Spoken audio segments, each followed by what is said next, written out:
दोबारा बोलो। पदरत्नाकर का पाठ, पद संख्या 81। श्री भाई जी बाबा की जला दो और मेरे बिरहानल, जला दो और मेरे बिरहानल, जला दो और मेरे बिरहानल, जला दो।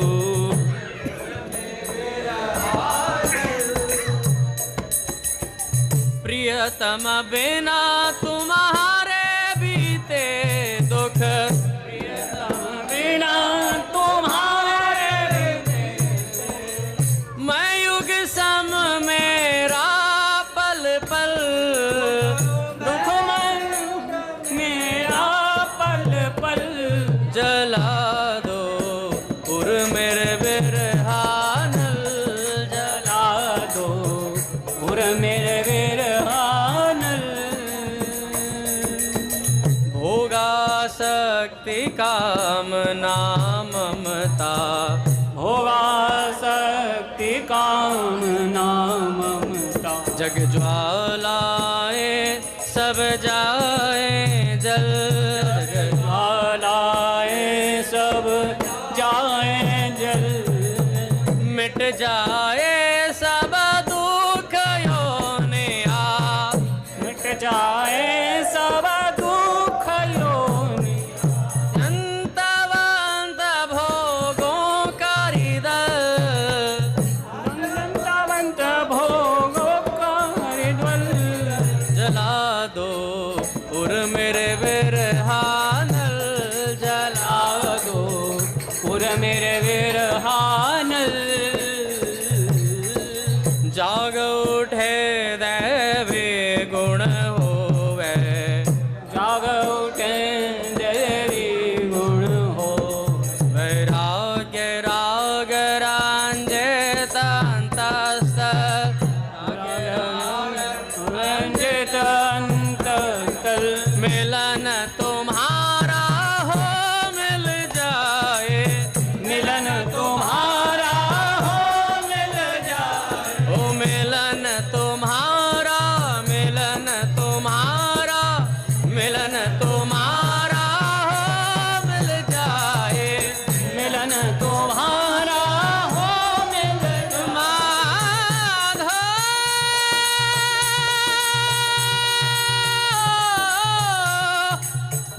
माधो, माधो, मिलन तुम्हारा हो मिल जाए, मिलन तुम्हारा हो मिल जाए, ओ मिलन तुम्हारा हो मिल जाए, मिलन तुम्हारा हो मिल जाए। मानव जीवन का यथार्थ फल, मानव जीवन का यथार्थ फल, मानव जीवन का यथार्थ फल, मानव जीवन का यथार्थ फल। और मेरे बिरहानल, जला दो और मेरे बिरहानल, जला दो और मेरे बिरहानल, जला दो और मेरे बिरहानल, जला दो और मेरे बिरहानल। बोले भक्तवत्सल भगवान की जय। पूज्य श्री भाई जी महाराज की जय। पूज्य श्री राधा बाबा की जय। पूज्य मैया की जय। अपने प्यारे भैया की जय। पूज्य दादा की जय। भक्तवत्सल भगवान की जय। हरि बोल। बड़े सौभाग्य का क्षण है कि आज भी हमें सत्संग और कीर्तन का परम लाभ प्राप्त हो रहा है। आज पूज्य श्री शंकराचार्य जी भगवान का प्राकट्य उत्सव है। रामानुजाचार्य जी का भी है। शंकराचार्य जी का भैया ने बोला कुछ बता दें थोड़ा सा। पहले संतों के कुछ विचार उसके बाद थोड़ा सा शंकराचार्य जी के विषय में, फिर थोड़ा ओम प्रकाश जी के विषय में। तीनों महापुरुषों को कवर करेंगे। देखो, साधक का जीवन जो होता है, भजन में तो हम लग गए, नाम जब शुरू कर दिया, अब हमें ये तो पता है कि महापुरुषों ने कह दिया कि हमें भगवान मिलेंगे। ऐसा आश्वासन हमें अपने गुरुजनों से प्राप्त है कि हमें इसी जन्म में भगवान मिलेंगे, इन्हीं खुले नेत्रों से भगवान मिलेंगे। अब ऐसा आश्वासन पाके साधक के साथ दो काम होते हैं। या तो आलस से प्रमाद करता है, ये सोच करके कि भैया अब तो सब हो ही चुका है, या वो इस भरोसे का आनंद उठाता है, निरंतर भगवत चिंतन करता है, निरंतर भगवान का चिंतन करता है।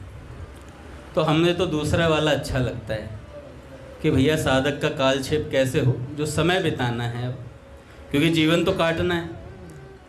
हरि का भजन पेट का धंधा, जो न करे सो मूर्ख अंधा। थोड़ा ऑफिस का कार्य भी करना है, कमाई भी करनी है, घर वालों का पालन पोषण भी करना है, और एक पोषण अपने भगवान का करना है। भगवान का पोषण कैसे होता है? उनका चिंतन करके। भगवान बड़े आनंदित होते हैं, बहुत आनंद में झूम उठते हैं भगवान, जब भक्त भगवान का चिंतन करता है। पूज्य स्वामी जी कहते हैं, भगवान मीठे लगें, अच्छे लगें, यहाँ से भक्ति शुरू होती है। यहाँ से भक्ति शुरू होती है जब भगवान अच्छे लगने लगें, मीठे लगने लगें, स्वतः मन उनकी तरफ जाए, जबरदस्ती ना करना पड़े। प्रारंभ में साधक को जबरदस्ती करनी ही चाहिए, मन लगता नहीं है लेकिन लगाना चाहिए, ज़बरदस्ती प्रयास करना चाहिए। जैसे ऑफिस में जाते हैं, पहले दिन मन नहीं लगता है, दूसरे दिन भी नहीं लगता है, तीसरे दिन भी चौथे दिन हल्का लगता है, पाँचवें दिन, और फिर ऐसे करते करते सालों बीत जाते हैं। अच्छा लगने लगता है, काम में भी मन लग जाता है, सब चीज़ें। अब आप कहोगे कि वहाँ तो पैसा मिलता है, हर महीने सैलरी मिलती है इसलिए अच्छा लगता है। तो भैया मिनख मजूरी देते हैं, क्यों राखेंगे राम? जब भैया साधारण से यहाँ के बॉस हमें मेहनताना दे सकते हैं तो हमारे राम जी रख लेंगे क्या हमारा? और भगवान क्या देते हैं हमें? भगवान अपने आप को ही दे देते हैं, स्वयं को देते हैं भगवान। अब कोई कहे कि अब भगवान वस्तुएं नहीं देते, सब दे रखा है भगवान ने, उसका इस्तेमाल करके भगवान तक पहुँचना है हमें। ये सब साधन सामग्री है हमारे पास। ये रिश्ते, जितने नाते हमारे पूज्य भैया कहते हैं, इन्हीं रिश्ते नातों में हमें भगवान की झलक दिख जाएगी एक दिन, है ना? जैसे हमारे कौन से संत थे जिन्होंने अपनी बेटी का नाम राधा रखा हुआ था? गुलाब सखी जी हैं, राधा रखा हुआ था, और उसी के सहारे देखो राधा रानी ने दर्शन दे दिए। एक अली किशोरी जी थे जिनकी पत्नी का नाम किशोरी जी था। वो किशोरी अपनी पत्नी को पुकारते पुकारते पहुँचे बरसाने, उनकी पत्नी का देहांत हो गया था। तो ललिता जी से कहती हैं किशोरी जी, राधा रानी कहती हैं, अरे देख ललिते, कौन हमें पुकार रहा है? तो कहते हैं नहीं नहीं श्री जी, वो तो अपनी पत्नी को पुकार रहा है। पूज्य दादा को प्रणाम। दादा आ जाओ आगे। तो भगवान मीठे लगें। जब तक संसार अच्छा लगता है तब तक भक्ति शुरू नहीं होती। जैसे लोभी आदमी को रुपए प्यारे लगते हैं, कामी को स्त्री प्यारी लगती है, ऐसे भगवान प्यारे लगें तब भक्ति शुरू होती है।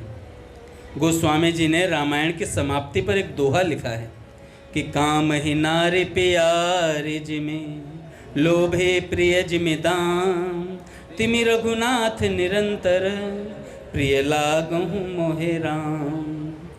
तात्पर्य है कि कामी को जैसे स्त्री का रूप अच्छा लगता है, ऐसे मेरे को धनुधारी रघुनाथ जी का रूप प्यारा लगे, और लोभी को जैसे रुपयों की गिनती अच्छी लगती है, ऐसे मेरे को राम जी का नाम प्यारा लगे। कामी को स्त्री और लोभी को रुपए निरंतर प्यारे नहीं लगते, निरंतर प्यारे नहीं लगते, पर मेरे को भगवान का रूप और नाम जब निरंतर प्यारा लगे, यह भक्ति है, यह भक्ति है। भगवान के नाम में प्रियता होनी चाहिए, नाम में मिठास आने से जो लाभ होता है, पापों का नाश होता है उससे।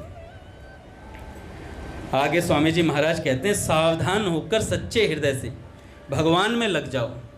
भगवान के सिवाय और कोई सहारा देने वाला है नहीं। संसार में प्रेम करने वाले तो कई हैं, पर सहारा देने वाला कोई नहीं है। कोई सच्चे हृदय से सहारा देना चाहता नहीं, और देना चाहे तो दे सकता नहीं। देना चाहे तो दे सकता नहीं पूरा सहारा। इसलिए संसार का भरोसा मत करो, न आदमियों का, न जीवों का, न पदार्थों का, न परिस्थिति का। कोई भी सदा रहने वाला नहीं है। इतनी स्पष्ट बात ये संत जन कह देते हैं। जगत गुरु कृपालु जी महाराज का विचार सुनाता हूँ। दादा, आज संडे भी है, कुछ कृपा आपकी है दादा। मनुष्य का जो मुहूर्त या जो क्षण श्री कृष्ण के स्मरण के बिना व्यतीत होता है, ध्यान से सुनना, बहुत खास बात है। मनुष्य का जो मुहूर्त या जो क्षण श्री कृष्ण के स्मरण के बिना व्यतीत होता है, वह मुहूर्त या क्षण ही मनुष्य के पक्ष में महान हानि है तथा महान दोष एवं महान मोह भ्रम है। साधक को भगवान से विमुख करने वाला सबसे महान शत्रु कुसंग ही है। अन्यथा अनंत बार महापुरुष एवं भगवान के अवतार लेने पर भी जीव इस प्रकार माया में पड़ा रहता है, सड़ता रहता है, ऐसा कदापि संभव नहीं है। क्योंकि जब महापुरुष का संग मिल गया, भगवान ने अवतार ले लिया, तब भी हम इस मनुष्य योनि में पड़े रह गए, इसका मतलब कमी है। अतएव साधकों को साधना से भी अधिक दृष्टिकोण कुसंग से बचने पर रखना चाहिए। अधिक दृष्टिकोण कुसंग से बचने पर रखना चाहिए, ऐसा जगत गुरु कृपालु जी महाराज कहते हैं। आज पूज्य श्री शंकराचार्य जी महाराज का प्राकट्य उत्सव है, थोड़ा उनके विषय में सुनते हैं। फिर एक ऐसे संत जिन्होंने 16 वर्ष की आयु में भगवान की प्राप्ति की, पूज्य श्री बालकृष्ण ओम प्रकाश जी महाराज। मेरे को आजकल बालकृष्ण महाराज जी का पढ़ रहा हूँ तो इसलिए ध्यान में आता रहता है। भगवान आदि शंकराचार्य जी, अर्थात भगवान शंकर ही धर्म की स्थापना शंकराचार्य जी के रूप में अवतरित हुए थे। थोड़े से में ही पूरा परिचय आ जाएगा। भारतीय संस्कृति के विकास में आद्य शंकराचार्य जी का विशेष योगदान रहा है। श्री शंकराचार्य जी का जन्म वैशाख शुक्ल पंचमी तिथि को दक्षिण भारत के केरल राज्य में हुआ। उनके पिता शिव गुरु तैत्तरीय शाखा के यजुर्वेदी ब्राह्मण थे। आद्य शंकराचार्य जी को शिव जी का अवतार स्वीकार किया जाता है। 8 वर्ष की अवस्था में गोविंद पाद के शिष्यत्व को ग्रहण कर सन्यासी हो गए थे महाराज, 8 वर्ष की आयु में।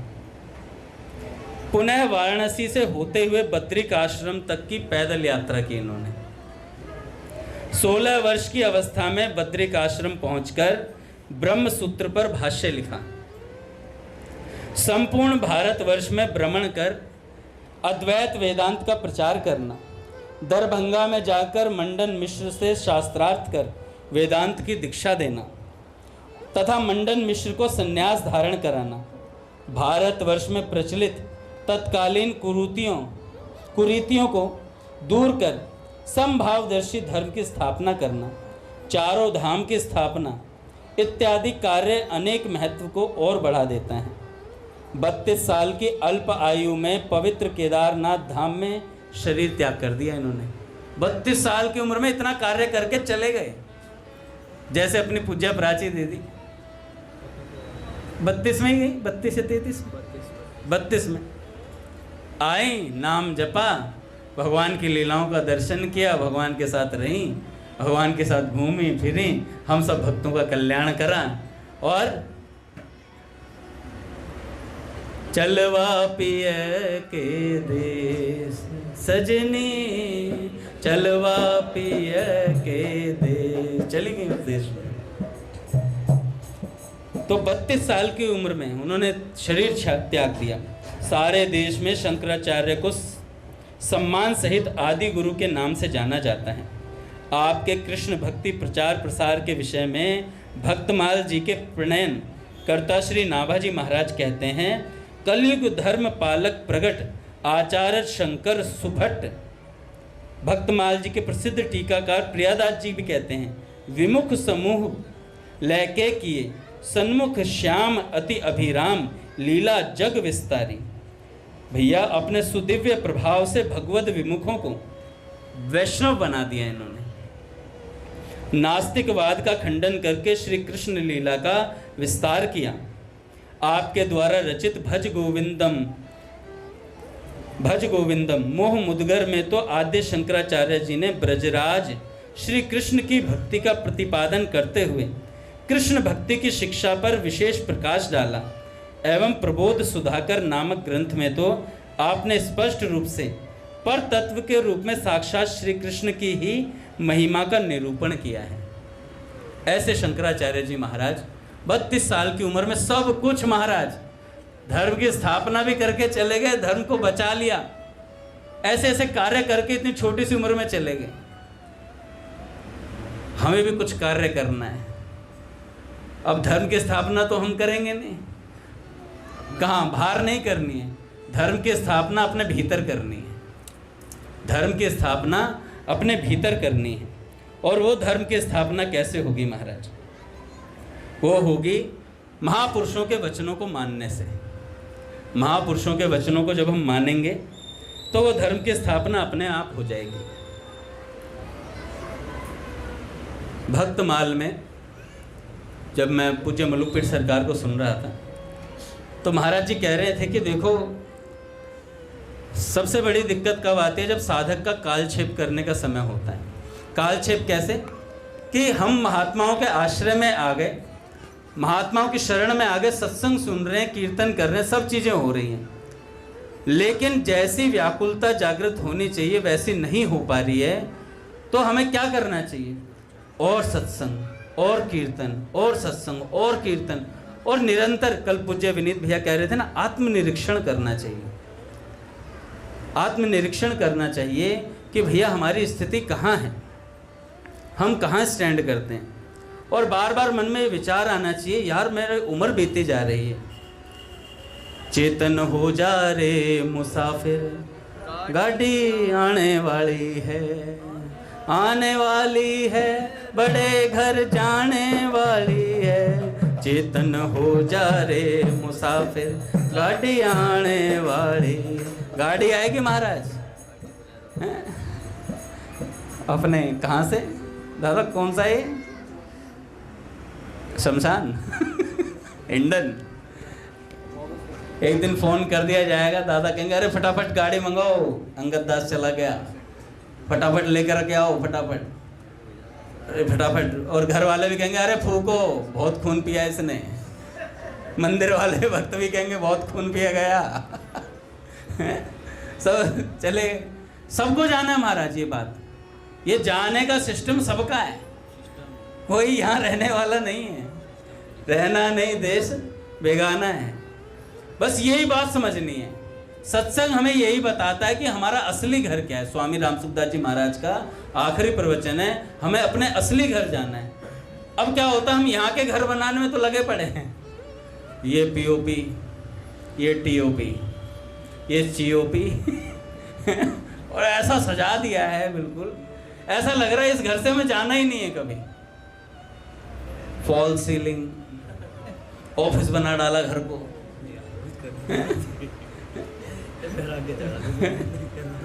बड़ा विलक्षण है। फॉल सीलिंग ला दो, अरे सीलिंग गिरेगी किसी दिन है? और निकल जाओगे। अब तो क्या करें, घर ना सजाएं क्या? सजाओ, पर इतना मत सजाओ कि अगले दिन रोटी खाने के लिए पैसे ना हो। अगले दिन कह रहे ध्रुव जी जरा 1 लाख रुपए दे दे, इस महीने का खर्चा चल जाए। ध्रुव जी से उधार मांगने पड़ रहे हैं।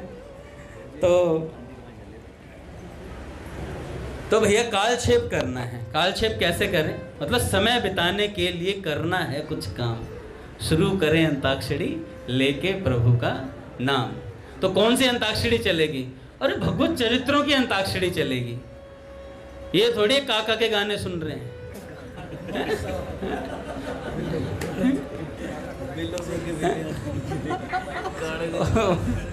ये गाने सुने जा रहे हैं, समय बिताने के लिए करना है कुछ काम, पिक्चर देख लो थोड़ी देर, है ना।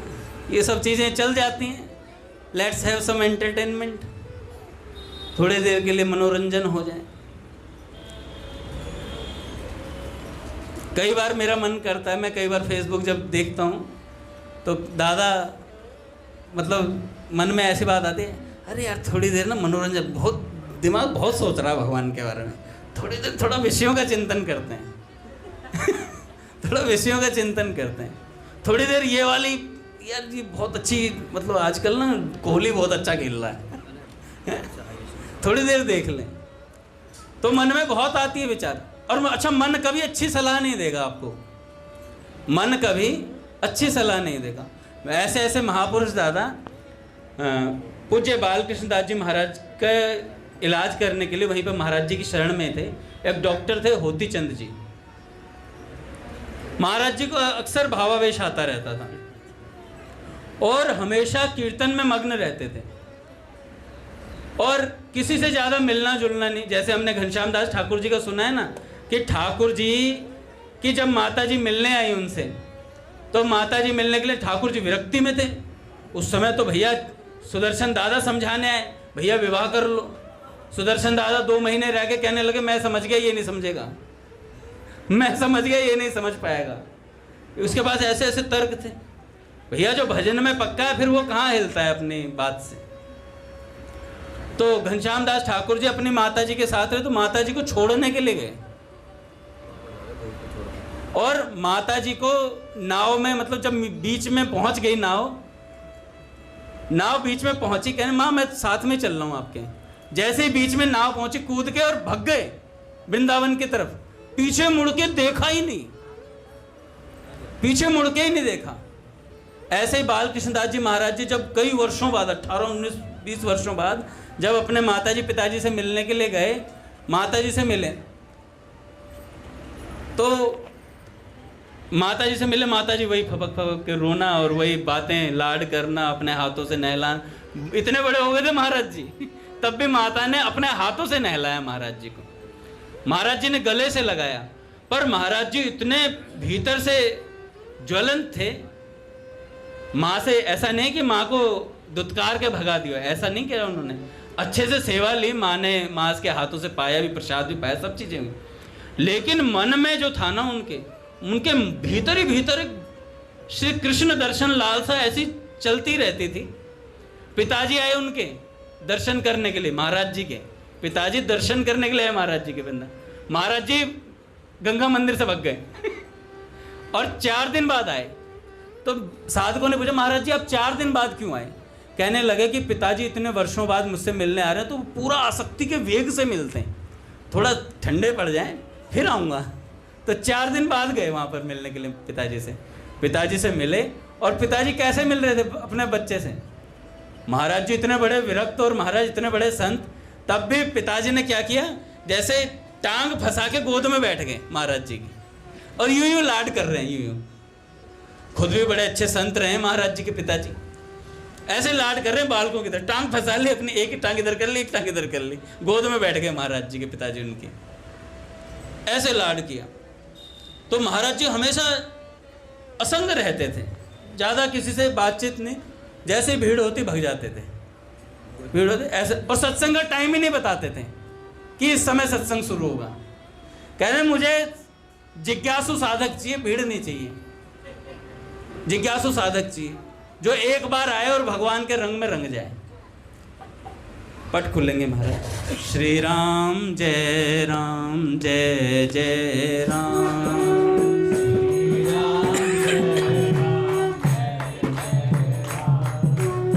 श्री राम जय जय राम,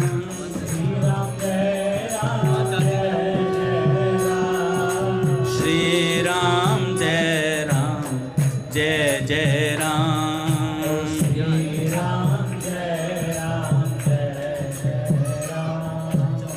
राम नाम रसिया श्री हनुमान,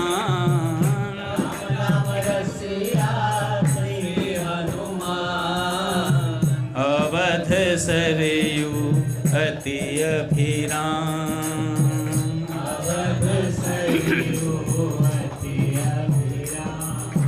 जय जय श्यामा जय जय श्याम, जय जय श्यामा जय जय श्याम, जय जय श्री वृंदावन धाम।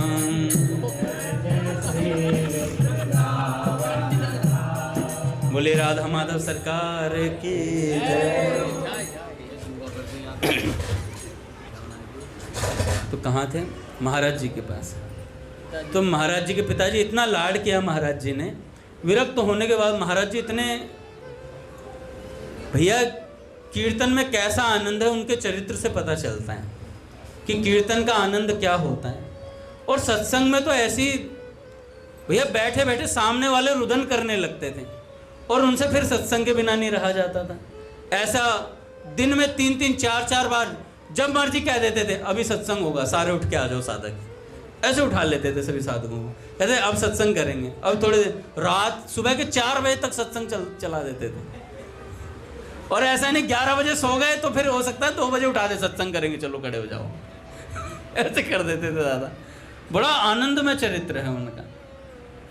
और केवल भगवान का चिंतन, केवल श्री कृष्ण का चिंतन, ऐसी बात रहती थी। तो मैं होती चंद जी के बारे में बता रहा था, डॉक्टर थे जो महाराज जी का मतलब देख रेख किया करते थे, मथुरा के वो थे। तो एक बार क्या हुआ, महाराज जी के ना गले में कुछ फोड़ा हो गया। तो महाराज जी ने कहा कि दिखा लेते किसी डॉक्टर को। तो होती चंद जी को बुलाया गया, मनोहर बाबा जी ने फ़ोन किया, वो आए। तो उन्होंने देखा और उन्होंने कहा कि इसका इलाज है मेरे पास, मैं जानता हूँ इसका इलाज। तो महाराज जी से उन्होंने बोल दिया कि महाराज जी मैं इलाज जानता हूँ, एक बार मैं देखूंगा, चेक करूंगा आपको। तो होती चंद जी आए और आ करके महाराज जी से कहा कि महाराज जी इसका इलाज ये है कि आप ना इस डिबिया में मूत्र विसर्जन कर दीजिए और उसको फिर मैं चेक करूंगा। महाराज जी मूत्र विसर्जन करवाया और जो डिब्बी आई, होती चंद जी खोल के पी गए उसे। और उनके साथ एक डॉक्टर और थे। लास्ट में थोड़ा सा बचा, कहा कि ये भी तू पी जा। 1-2 बूंद वो पी गए। महाराज 2 दिन तक भगवत आवेश में रहे, 2 दिन तक भगवत आवेश में रहे। निरंतर श्री कृष्ण का रुदन चलता रहा उनके हृदय में। ये महापुरुषों के जो शरीर होते हैं ना, चिन्मय हो जाते हैं महाराज। ओ भाई, मैं फिर मुझे भैया की बातें कई याद आ गई, रामकृष्ण परमहंस जी वाली बात, और सारी बातें ध्यान दिमाग में चलती हैं कि देखो महापुरुषों का कैसा चिन्मय शरीर हो जाता है। तो भैया ये किस चीज़ का प्रभाव है? ये भगवत चिंतन का प्रभाव है। अहरनिश श्री कृष्ण का चिंतन करते रहना, ये उनके शरीर में ये लक्षण प्रभावित करते हैं उन्हें फिर। और आसपास रहने वाले जो श्रद्धावान होते हैं, इतनी श्रद्धा किसी में हो सकती है क्या? इतनी श्रद्धा, पसीने की बूंद तक नहीं चाट सकते हम किसी की दूसरे की, ये तो बात छोड़ो। तो इतनी श्रद्धा उत्पन्न हुई कैसे? वो निरंतर संतों का संग करने से ही होती है, और कोई इसका तरीका नहीं है। तो ऐसी श्रद्धा उत्पन्न होने के लिए निरंतर हमें भगवत गुणानुवाद को सुनना पड़ेगा। श्री बालकृष्ण वो ओम प्रकाश जी महाराज अपने मित्रों को पत्र लिखते थे। जब पढ़ाई कर रहे होते थे ना, उनके जितने मित्र थे सबको पत्र लिख करके गाइड किया करते थे कि भगवत साधना में कैसे आगे बढ़ना है, भगवत साधना में कैसे आगे बढ़ना है। तो एक बार अपने मित्र रामकर्ण जी को पत्र लिख करके कहते हैं, लॉफ्टी करेक्टर एग्जामिनेशन चार्ट के द्वारा तुमको बहुत लाभ हुआ है। रामकर्ण जी से कहते हैं, यह जानकर मुझे बड़ी प्रसन्नता हुई। मुझको इस समय एक ऐसा साधन प्राप्त हुआ है, ओम प्रकाश जी कहते हैं, जो कि मुमुक्षु के जीवन को बदल सकता है, परंतु पत्र द्वारा नहीं बताना चाहता, वहीं आकर बताऊंगा तुम्हें। पर शायद श्री कृष्णचंद्र अपनी क्रीड़ा भूमि ब्रज में मुझे ले गए तो छुट्टियों में आ सकूंगा। तुम कहोगे कि दुर्लभ बात शीघ्र क्यों नहीं बताते।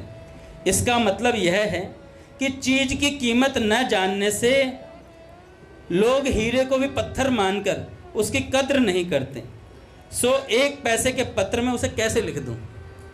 1 पैसे के पत्र में इतना उच्च साधन कैसे लिख दूं? तुम यूं ही उसे फेंक दोगे। यदि न फेंको तो लिख दूं, यदि ना फेंको तो लिख दूं। चल अच्छा बतलाए देता हूं, चल अच्छा बतलाए देता हूं। ये महापुरुषों की कृपा है भैया। महापुरुष इतनी गूढ़ गूढ़ बातें अपनी पुस्तकों में, अपने चरित्रों में लिखकर चले गए हैं। वे जानते हैं कि हम कलिमल जीव हैं, कलिमल ग्रसित जीव हैं, आदर नहीं करेंगे, फिर भी लिख करके चले गए।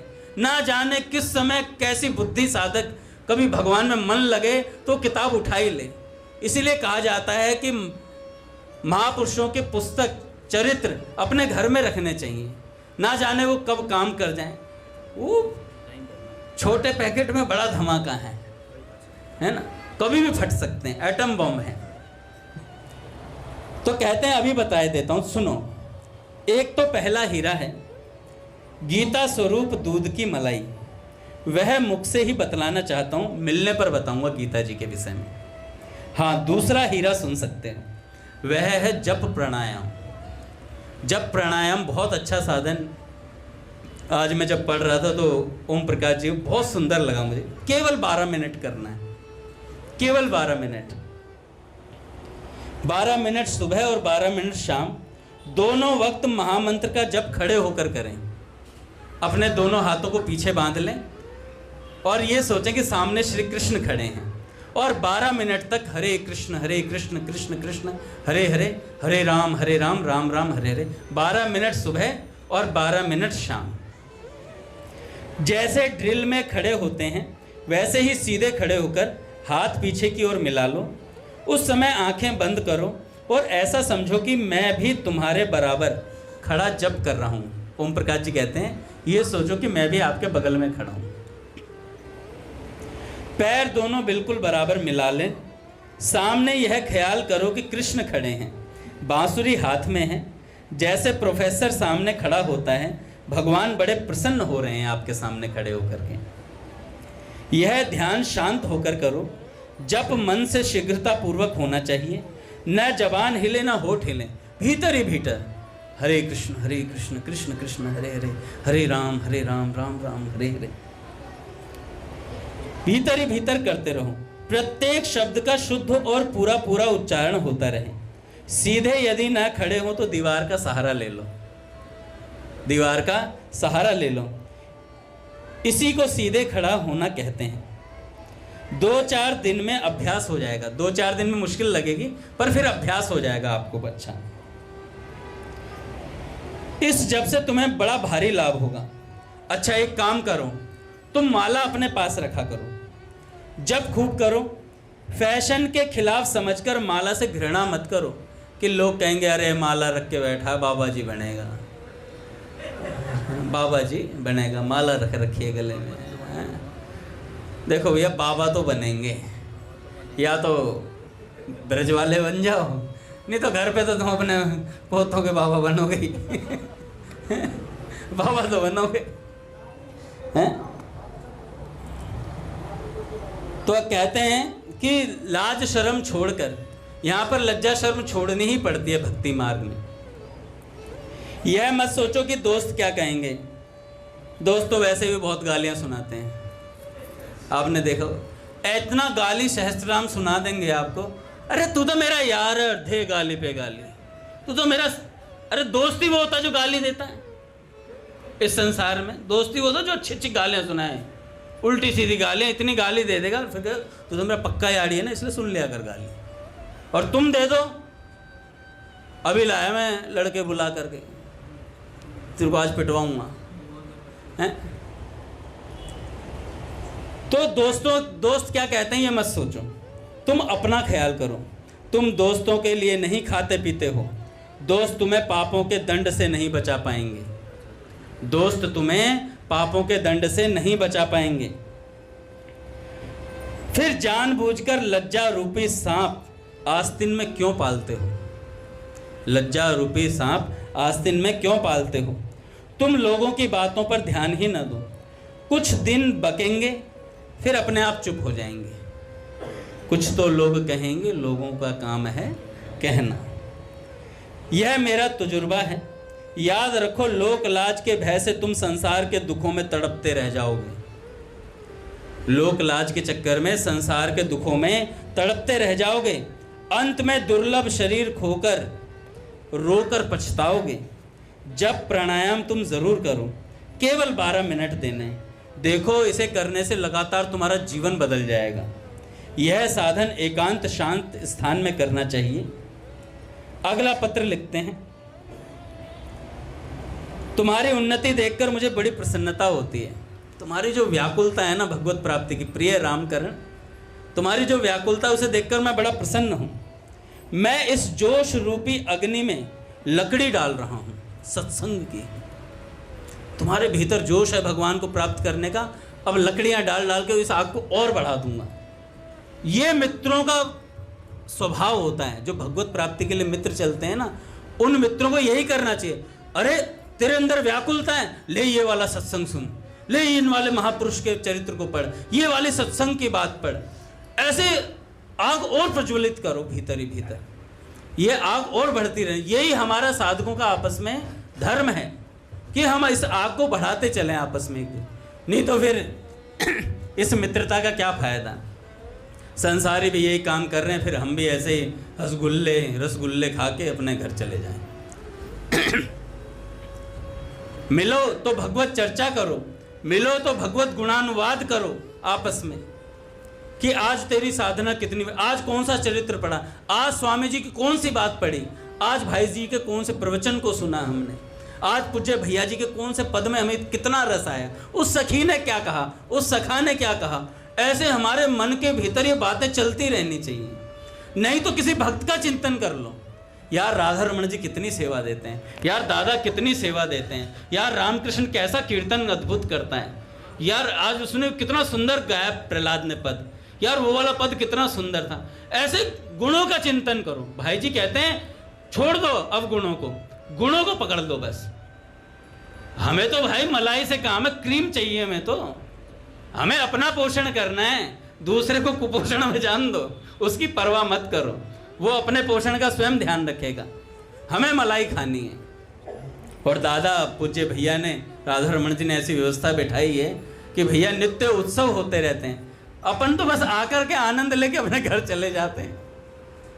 महादेव जी सेवा देते हैं, सब भक्त सेवा देते हैं, अपने खाए मलाई, प्रसाद खाया शाही पनीर मटर पनीर खाए, अपना चले गए, कीर्तन का आनंद लिया, सत्संग का आनंद लिया।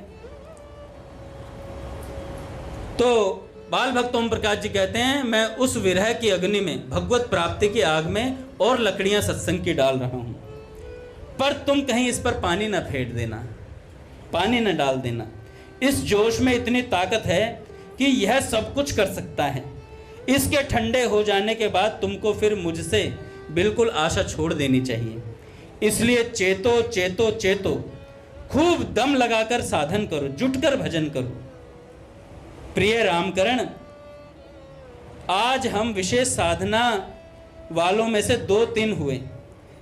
यूँ तो हमारी पार्टी में और भी बहुत लोग हैं। अपने सत्संग के ग्रुप को पार्टी कहा करते थे बाल भक्त जी थे, ओम प्रकाश जी। लेकिन वास्तव में आप दोनों मेरी मित्रता विशेष निभा रहे हो और मेरे बताए साधनों पर अमल कर रहे हो। ये संत प्रसन्न होते हैं जब हम संत के बताए हुए साधन पर चलते हैं ना। संतों को भीतर से प्रसन्नता होती है। वो कहेंगे नहीं आपके मुख पर, इसलिए नहीं कहेंगे कि हम फूल के कुप्पा हो जाते हैं। 2 माला करेंगे, भैया आज मैंने 2 माला करी, भैया कहेंगे बेटा बहुत अच्छी बात है, बहुत अच्छी बात है, बस है ना, इतना कह देंगे भैया। और फिर आपको भैया आज तो बस पूछो मत, 64 हो गई। भैया ठीक है बेटा, बहुत बढ़िया। अच्छा, भैया किसी को निराश नहीं करते। हमारे पूज्य भैया का स्वभाव, जैसे बाबूजी का स्वभाव है ना, वैसा स्वभाव अपने पूज्य भैया का है। निराश नहीं करते।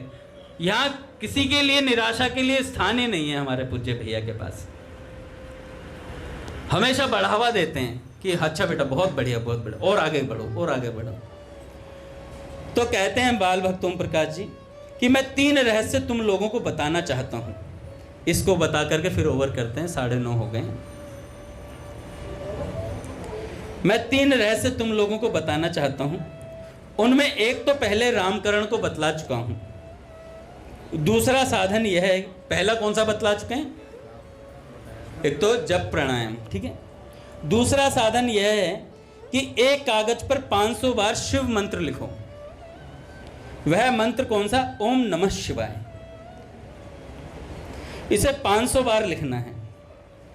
यही 500 बार लिखो। इसके लिखने में आधा घंटा लगता है। साधन बता रहे हैं बाल भक्त ओम प्रकाश जी। लिखते समय मुख से भी जप करते जाओ। एक बार लिखते समय आप 4 बार बोलोगे इसे। एक बार लिखते समय लगभग 4 बार बोलोगे, क्योंकि ओम प्रकाश जी कह रहे हैं मैं 4 बार बोल लेता हूं इसे। लिखते समय मुख से भी जप करते जाओ। शिव जी का चित्र सामने हो तो और अच्छी बात है। जब समय मिले तभी बैठकर लिखने लग जाओ। अगर कोई पूछे कि क्यों लिख रहे हो तो कह देना ओम साहब का ऑर्डर है। तो कह देना ओम साहब का ऑर्डर है। इस साधन से बड़ी जल्दी भगवान की भक्ति प्राप्त हो जाती है। इस साधन से बड़ी जल्दी भगवान की भक्ति प्राप्त हो जाती है। साधन में शंकर जी की कृपा से कोई विघ्न नहीं पड़ता साधना में। तीसरी बात मैं स्वयं आकर बताना चाहता हूं। इन सब साधनों का सार यही है। इन सब साधनों का बताने का सार क्या है? ओम प्रकाश जी कहते हैं इन आंखों से भगवान के साक्षात दर्शन होंगे। इन आंखों से भगवान के साक्षात दर्शन होंगे। याद रखो, इन साधनों से तुम कलिकाल में वह वस्तु प्राप्त कर लोगे जो युगों में बड़े बड़े ऋषि मुनि नहीं पा सके। मैं तो चाहता हूं कि तुम सबको अपने साथ उड़ा ले चलो। मैं तो चाहता हूं कि तुम सबको अपने साथ उड़ा ले चलो, लेकिन अग्नि में आहुति देना तो तुम्हारा काम है। अग्नि में आहुति देना तो तुम्हारा काम है। आहुति का मतलब यह है कि मैं जो कुछ लिखूं तुम लोग आंख मीचकर उसे मानते चलो। तुम लोग आंख मीचकर उसे मानते चलो। प्रिय राम नारायण, इम्तिहान की मतलब वो एग्ज़ाम की चिंता में बहुत कमज़ोर हो जाते थे। राम नारायण एक भक्त थे, ओम प्रकाश जी के मंडल में ही थे। कहते हैं कि तुम पेपरों की चिंता में बहुत कमज़ोर हो रहे हो। कभी स्वप्न में भी इसका विचार मत करो कि मुझे पास होना है। बस इतना समझो कि भगवान की आज्ञा है, इसलिए कर्म करना है ये अच्छे से। तुम अपनी ओर से मेहनत करो, पर फिक्र से दुर्बल होना मूर्खता है। भगवान के विश्वास पर जो दृढ़ रहता है उसे भगवान अवश्य पास करा देते हैं। बस भगवान के सामने बैठकर दीन भाव से भजन करो। हरे कृष्ण कृष्ण कृष्ण हरे हरे, हरे राम राम राम हरे हरे। इस 16 नाम वाले मंत्र का हर समय जप करो। चलते फिरते में इसे जप करने से कोई दोष नहीं। इसके जप से जो लाभ होता है उसे बयान नहीं किया जा सकता। प्रिय रामकरण, तुम 2 बार आए, किंतु मैं साधना में होने के कारण तुमसे बात न कर सका। शायद तुमने यह समझा होगा कि बाबू साहब अब अपने आगे किसी को गिनते नहीं। अब मान लो दादा आसन पे बैठे हुए हैं।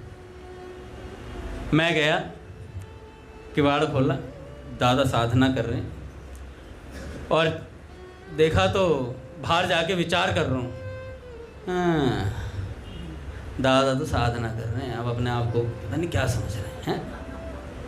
मैं रघुनाथ जी से मिलने गया। रघुनाथ जी कल तक तो मंदिर में ही थे, अब घर पे भी साधन लगाने वाले आसन लगाने लग गए। मैं नहीं मतलब पता नहीं, मतलब बड़े हो गए हैं लगता है, अब मिलना नहीं चाहते मुझसे। ऐसा नहीं सोचना है, ऐसा नहीं सोचना है। बाहर से ही चरण पादुका को प्रणाम करके चले जाओ। नहीं तो मन ही मन प्रणाम कर लो महापुरुष को भीतर ही भीतर कि भैया साधना में लगे हुए हैं। पूज्य भैया को प्रणाम। अच्छा भैया साधना कर रहे हैं, भैया अंदर साधना कर रहे हैं, दरवाजा मत खोलना। अच्छा साधना कर रहे हैं, कहाँ है? गेट अंदर, मुंह अंदर घुसा दिया। भैया साधना कर रहे हो क्या? अब भैया की आंख खुलेंगी।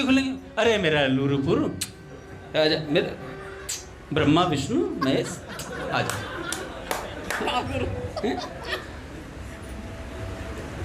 और भैया बेचारे करे क्या, भैया के इतने पाठ हैं, घंटों घंटों बेचारे भैया पाठ करते रहते हैं अपने। अच्छा बेचारा शब्द यूज़ करना महापुरुषों के लिए सही नहीं लगता मुझे, कई बार बेचारा नहीं बोलूँगा। भैया महापुरुष अपना इतना समय देते हैं ना साधन भजन में, हम क्या भजन करेंगे। 2 कौड़ी का साधन नहीं है भैया। नींद आती है तो माला छोड़ देते हैं, पनीर आता है तो डाइटिंग टूट जाती है ना। और काम इतना है हमारे पास दादा, कामदेव फेल है हमारे सामने। काम हमारे पास इतना है कि कामदेव फेल है। 365 दिन किसी भी साधक से पूछ लो, आज वहां काम था मुझे, आज मैं इस काम से गया था। भाई छोड़ दे कामदेव को यार, वो बेचारा अकेला घूमना चाह रहा है, तो कामदेव पकड़े बैठे हो। इतना काम था, इतना काम, सैटरडे संडे भी फुर्सत नहीं है। तुम क्या जानो अंगद जी, हटे वह सामने से तब कभी मैं मंदिर में देखूं। हटते नहीं है भगवान मेरे सामने से। प्रभु यहाँ वाले लगा लो नेत्रों में, यहाँ आ जाओ। तो बाल भक्त ओम प्रकाश जी कहते हैं कि बाबू साहब अब अपने आप को किसी को गिनते नहीं है अपने आगे। बड़े आए कहीं के साधु महात्मा, मुझसे इतने चिढ़ गए कि बात भी नहीं करना चाहते। परंतु सो बात यहाँ नहीं है, मैं अहंकारी नहीं हो गया, किंतु मुझे बेकार बात करना अच्छा नहीं लगता। मुझे बेकार बात करना अच्छा नहीं लगता। जिस अमूल्य वस्तु के लिए मैं लगा हूँ, उसके लिए मैं तुमको ही नहीं बल्कि बड़ी से बड़ी प्रिय वस्तु का त्याग कर सकता हूँ, और आदरणीय से भी आदरणीय वस्तु की मैं परवाह नहीं करता। मैं नाम जप का महत्व जान चुका हूँ, अब 1 मिनट भी उसके बिना मैं नहीं रह सकता। अब 1 मिनट भी उसके बिना मैं खर्च नहीं करना चाहता। यदि आप आए तो ऐसे समय आए जब मैं पढ़ाई करता हूँ, पर अकेले आना और बहस करने के लिए अथवा गप्पे हाँकने के लिए मेरे पास मत आना। मुझसे व्यर्थ की कोई भी बात मत करना, जैसे कि आजकल करते हो और मना करने पर भी नहीं मानते। ऐसी बातें करोगे तो मैं उठकर चल दूंगा। मेरे पास गपशप लड़ाने के लिए वक्त नहीं है। गपशप लड़ाना हो तो जिन डॉक्टर साहब के पास ज्ञान विषय में वाद विवाद करने 2 घंटे जाते हो, वहाँ पर 3-4 घंटे और चले जाना। मैं आजकल 18 घंटे जप करता हूँ। ओम प्रकाश जी कहते हैं मैं आजकल 18 घंटे जप करता हूँ। अन्य पढ़ाई आदि कार्यों में सिर्फ 6 घंटे देता हूँ। इसलिए मेरी परिस्थिति समझकर कार्य करें। कॉलेज के दिनों में दूसरा प्रोग्राम होगा। आगे कहते हैं रामकरण जी से तुम्हारा साधन सुनकर प्रसन्नता हुई। मंत्र का जाप मानसिक करने से 1000 गुना फल होता है। बिना माला के जप करने से जप 10% ही रह जाता है। क्यों? कई लोग कहते हैं माला का क्या करना है, क्या करूंगा माला का करके। माला तो मन में फिरे है, माला तो कर में फिरे, मनुहा फिरे चहु दिशे है। मनवा तो कहीं नहीं है भाई। मन की तो बात छोड़ ही दो, मन किसी का नहीं लग सकता। झूठ बोल रहा है। जैसे गया प्रसाद जी महाराज के सामने एक साधक बैठा था, तो महाराज जी ने कहा भैया जिह्वा से जप किया करो। महाराज जी मैं तो मन से जप करता हूँ। महाराज जी ने कहा तेरे मन को अभी बता दूँ ना कहाँ घूम रहा है, शर्म के भग जाएगा यहाँ से, शर्म के मारे भग जाएगा यहाँ से। तेरे मन की बता दी तो अभी सच में अगर भैया हमारे मन की बता दें कि अंगद दास तू क्या सोच रहा है, इतना बड़ा सत्संगी कहलाता है, तो शर्म के मारे मंदिर नहीं आएगा। पर संत कहते नहीं है कुछ। संतों के मन में आस रहती है कभी ना कभी ये अच्छे पथ पर अवश्य चलेगा। आज नहीं तो कल ये इस स्थिति को प्राप्त अवश्य करेगा। तो इसलिए संत कहते नहीं है, संत इंतजार करते हैं लोहा गर्म होने का, कि कब ये सत्संग सुन सुन करके अच्छे से पकेगा और फिर गुरुदेव हथौड़ा मारेंगे और वो जो पूज्य महाराज जी बात कर रहे थे ना निज स्वरूप की, सहचरी स्वरूप, तब प्रकट होगा। अभी तो हमने नाम जान लिए, अभी तो बहुत कुछ करना बाकी है। नाम जान के घर पे पघराने से नाम सिद्ध थोड़ा ही हो जाएगा। दादा हमारे कई बार कहते हैं क्या कर लिया जान के, क्या हो गया जान के। जिस दिन से जाना उस दिन से 1 साल हो गया मंदिर नहीं आ रहे। भाई स्वरूप की सिद्धि भी तो करनी है, स्वरूप का तो पता चल गया, सिद्धि भी तो करोगे। जब तक वो अपना स्वरूप अपने नेत्रों के सामने दिखने न लग जाए तब तक साधन भजन करना है भैया। ये थोड़ी है घर पर IPL देख रहे हैं, मतलब जिस दिन कोहली का मैच है, RCB का मैच है, उस दिन तो मंदिर ही नहीं आ रहा बंदा, उसी दिन गोली दे रहे हैं जिस दिन कोहली का मैच है।